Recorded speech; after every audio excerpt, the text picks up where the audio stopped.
Before you blame Rwanda on the issue of the M23 in the Democratic Republic of Congo, I want to give you a small background about exactly what is happening in the eastern part of the Congo.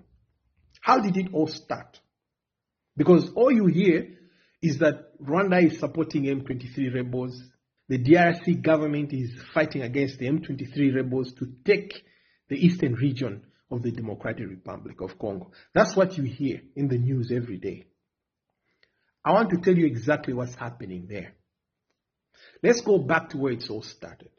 During the infamous Berlin Conference in Europe, when Europeans were dividing Africa amongst themselves, the Belgians took Congo, the Germans took Rwanda, Germans took Tanzania as well, and the English took Uganda, carving out this area amongst themselves as Europeans. They didn't care which tribes they were cutting in between.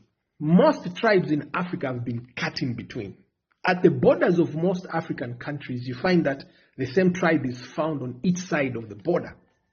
It is very common across Africa because the Europeans did not care how they are dividing these tribes. All they did is just, you're taking this, we're taking this, you're taking this, we're taking this. So that's how they divided the DR Congo, Rwanda, Uganda, Burundi, Tanzania, around that area. And the Tutsi tribe ended up having its territory divided between two countries, Rwanda and the then Zaire, which is today's Democratic Republic of Congo.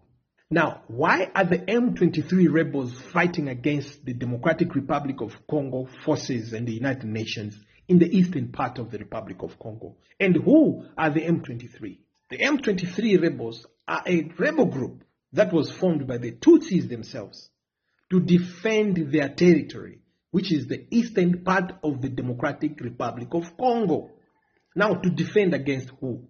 Against the Democratic Republic of Congo government, which has been trying to take over their land, the eastern part of the Democratic Republic of Congo, for decades now. You might be wondering how a group of people might be trying to defend themselves against their own government in their own country.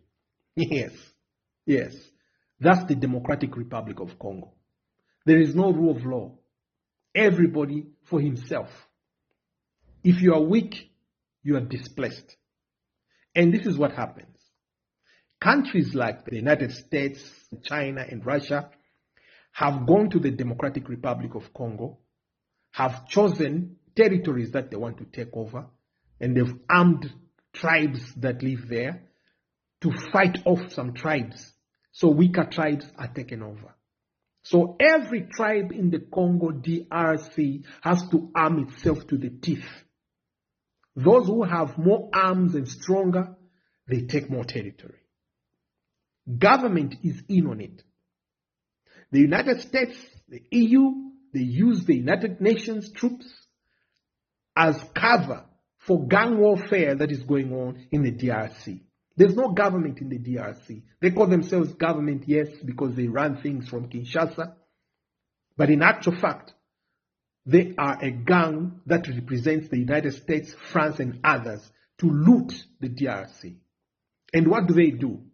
The Democratic Republic of Congo forces themselves will go out there and displace their own people off their land and allow American, British, and Belgian and French companies to be mining on those lands while the indigenous people on those lands have been displaced into refugee camps. Some have been displaced into other countries.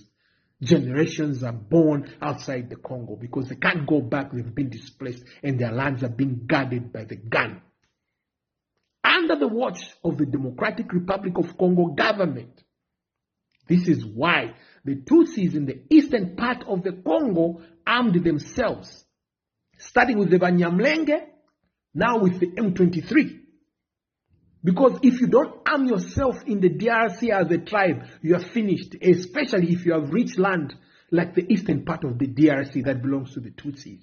So the M23 rebels had to arm themselves to fight to defend their territory. The eastern part of Congo is rich with uranium, lithium, and other semiconductor minerals that are used to make phones and drones and everything. So now, the world is moving towards drones and phones, these smartphones and everything. And electric car batteries and everything. And these minerals are in abundance in the eastern part of the Congo. Are you following me? So government forces are fighting to take the eastern part of the Congo away from the Tutsis. The Democratic Republic of Congo government is not being very honest. The truth is, they are fighting to take away the eastern part of the Congo so that the United States and other countries can enjoy exploiting those minerals in the eastern part of Congo after displacing the people, the Tutsis, the rightful owners of the eastern part of the Congo. Now, how does Rwanda come in? Follow me now. Rwanda comes in because there is a Tutsi government in Rwanda. And they are one people, by the way. They are just divided by the borders. They speak one language. They have one culture. They have the same religion. So they went to Rwanda and asked for help from Rwanda. So what does Rwanda do? They are countrymen. They are clansmen. Can they let them down? No. Because even when they are mining their own land as Tutsis in the eastern part of the Republic of Congo, they are not going to export their minerals that they are mining from there through Kinshasa or through other places. They have to find safer routes that they trust. So where are the safer routes to get the minerals out? It's Rwanda and Uganda. Do you understand what's going on here? So they fostered a relationship with Rwanda. Now, what does Rwanda benefit? From the exports, of course. One. Number two, after the genocide in Rwanda, it was a fight between the Hutus and the Tutsis. The Hutu tribe also is found in Democratic Republic of Congo, and it was divided in half by the Europeans. It is also found in the Democratic Republic of Congo, by the way. This is how complicated this whole thing is. So now, the Hutus, after being defeated in Rwanda, they escaped to the DRC. So when they escaped to the DRC, they were regrouping there to come and overthrow the government by force in Rwanda. So I said, how does the Rwandan government benefit from this scenario? Number one, I said, exportation through Rwanda of minerals. Number two, national security of the Rwandan government, the Rwandan people, has to be guaranteed. How? Because the Hutus could regroup and attack Rwanda again. So how do they guarantee national security as Rwanda? They have to keep those Hutus in the DRC in check. So how does Rwanda do that? They use their clansmen, the Tutsis that are found in the DRC, to keep the Hutus in the DRC in check.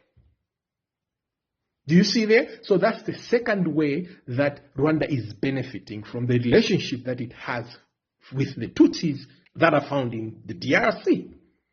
Now, the DRC government is not being honest because they are trying to push the Tutsis out of the eastern part of the Congo, saying they have to go back to Rwanda. Where do they go back to? The eastern part of the Republic of Congo is their land.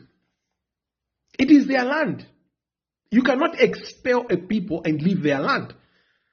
The DRC government is not being honest. What they want is the minerals, the uraniums and the lithiums and other semiconductor minerals that are found in the eastern part of the Congo, the land that belongs to Tutsis.